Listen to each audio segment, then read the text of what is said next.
Hi, Doc. Do you ever stress over what type of treatment plan you should recommend to a brand new patient?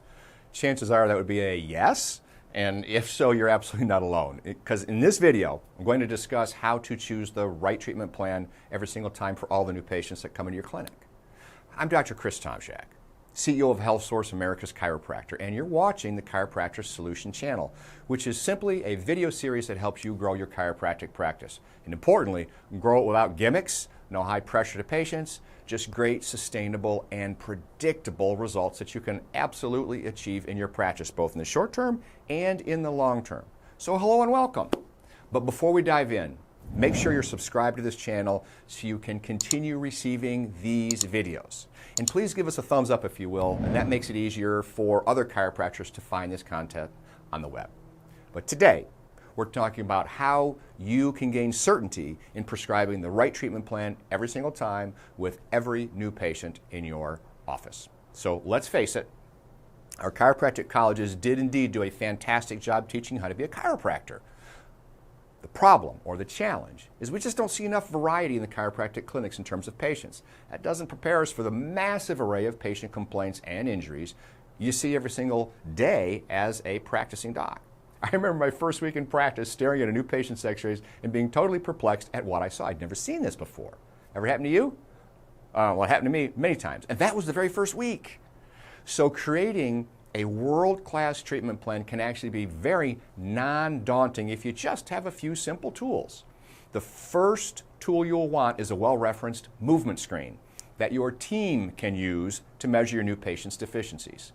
Critical point number one, the movement screen should be well-referenced and well-cited. In other words, please don't use one of the movement screens that just seems to pop up every couple of months. Use one that's got scientific backing. And there's plenty. Critical point number two, this should be done by your team, not you. You have enough to do being a chiropractor, not a movement screen specialist. In fact, your new patient should have their first movement screen before you even meet them. Now, a well-trained member of your team performs the movement screen as the last thing they do before you meeting, consulting with, and then examining the patient. It's how it's done. Done that way, you already have access to a wealth of data prior to your examination. That's helpful. And it can be extraordinarily helpful to you during the exam and, of course, when you create a treatment plan, thus the motion screen. Now, what we know of is that motion is life and great adjustments restore motion, which in turn restores life. So we need to restore the deficient motion in your patient and, of course, any imbalances as evidenced in the movement screen that show up. This brings up the question of, well, what movement screen do you use? And that's an outstanding topic. First, go to a credible source. There are organizations out there that simply invent their own movement screen. I'd avoid those diligently. Instead, searching online, even for a brief few minutes, will quickly drive you to several well-cited and referenced screens. Take a look at them and then just simply choose. I don't want to point you to one specific movement screen because there are several really good ones out there that fit the bill. Now, after you've chosen a movement screen, you should understand it inside and out first, and then teach it to a team member so that they are very proficient in taking a patient through the screen while noting deficiencies and imbalances for you. Now, this sounds a little confusing, but truly it is not difficult whatsoever. That initial movement screen clearly establishes the baseline for your patient's treatment. And it provides then a measuring stick, if you will, to gauge progress of that patient. It's the starting line. Then as the patient progresses through your care program, your team repeats the movement screen on the patient and tracks progress as well as continued deficiencies and weaknesses. I recommend you repeat the movement screen every 2 weeks for many of your patients. This allows you to continue to customize treatment. Now eventually, when the patient's movement screen results are either within normal limits or close, meaning they're stable, that's when active care is complete and they're ready for wellness care if, of course, you provide wellness care in your office like so many chiropractors do. So what if your movement screen's results from the patient is within normal limits before your treatment plan is done? Let's say, you said it was going to take X amount of weeks and they're normal before then. Well, if you're using the screen as a measuring tool, then their active care is done as well. That means they're finished. Excellent work. You did better than you thought you were going to do. On the flip side, What if your patient's movement screen results are not yet stable or where you know they can get at the conclusion of your initial treatment program? Well, if that's the case, then their care plan gets extended. Pure and simple. It's very clean, it's very objective, and when you're using a movement screen, it removes so much uncertainty from your life. Now, you already know how to start off a patient's care program. You've been taught that well. Knowing when they're done or ready for a wellness care program, well, that's far trickier, and it's been the bane of existence for a lot of chiropractors for their entire career. It's one of the most common questions I get, actually. Now, that's why when you see a new patient that's had chiropractic care before, but then they tell you that the pain just kept coming back over and over, chances are fairly strong that they were released from care before normal function and stability were restored. Happens a lot. Have you ever experienced this in your practice? Of course you have. Probably many, many, many times.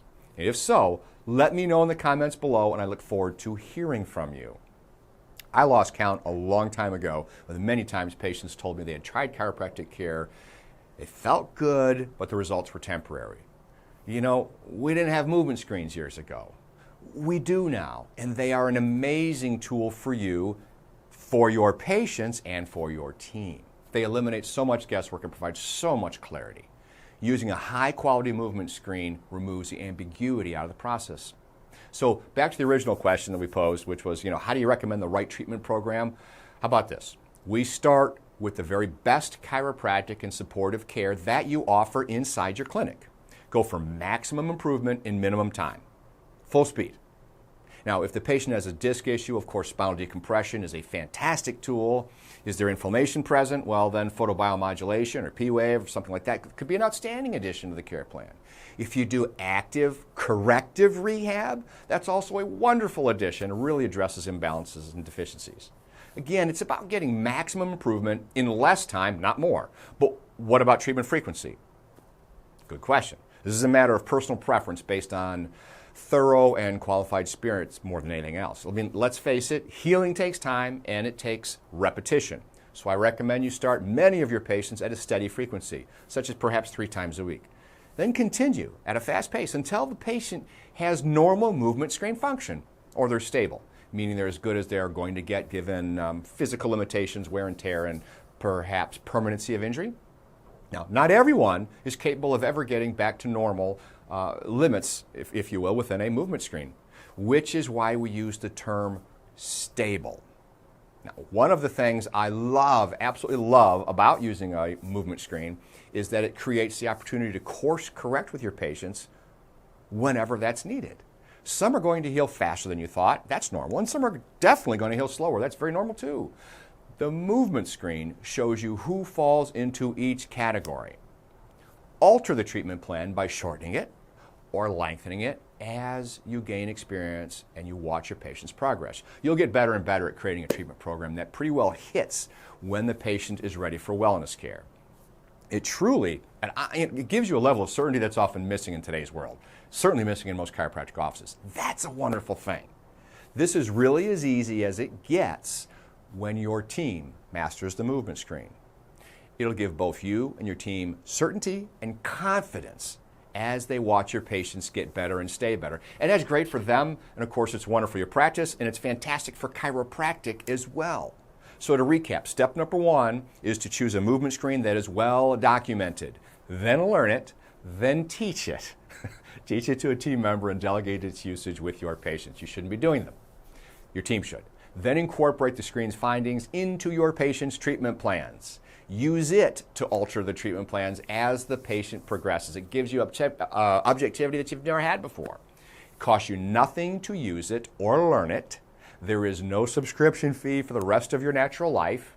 It's reproducible, it's teachable, it's scalable. It can be used by your team instead of by you, freeing you up to do what you love to do. What's not to love about this? This is an amazing tool. Now, before we leap away from this topic, it's also important to discuss what to do with an inactive patient that shows up with a brand new complaint. Happens all the time, right? Well, rather than just doing what you've always done, why not put them through the movement screen as well? Now you have an even better foundation on which to recommend a thorough treatment plan to handle the new issue with great certainty. Or, what if they show up with the old issue? We'll do the same thing. Use the movement screen. Do a great exam, recommend a treatment plan to handle the issue even better than you did last time based upon movement screen findings as you move them through the process. Explaining it to your patient is now also so much easier because you can reference their movement screen results. Plus, you remeasure the results frequently so your patient can see exactly how they're progressing. That's why it's always a fantastic idea to have some high-quality mirrors in your rehab bay of large size so both the patient and whomever is administering the movement screen can monitor this. Now, if you found this video interesting and helpful, grab our free report for chiropractors at hsfranchising.com. It'll show you how to recover from the pandemic and build an even stronger practice moving forward. Again, head over to hsfranchising.com. Take care.